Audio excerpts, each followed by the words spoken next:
Welcome to the Learning Pines YouTube. We hope this video helps. You begin by preparing both devices, charge the watch, enable Bluetooth on your phone, and install the G-Shock connected app. Once done, open the app and sign in or create an account.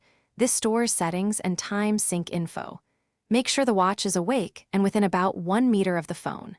Now put the watch into pairing mode, usually by holding the designated button, so the app can discover it immediately. You now continue inside the app. Tap Add Device and pick your exact G-Shock model from the list. The app will request Bluetooth and location permissions. Grant them so scanning works reliably. Once the watch appears, confirm the pairing code or prompt on both devices. This verifies the link and prevents mismatches. If the app offers a firmware update, accept it. Updates fix bugs and improve connectivity.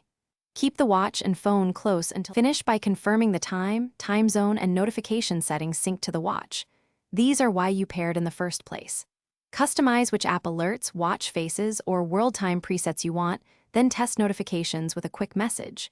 If something goes wrong, like no device found or repeated disconnects, restart your phone and the watch, toggle Bluetooth, and try pairing again. If that fails, clear the app cache or reinstall the app, then repeat the pairing steps.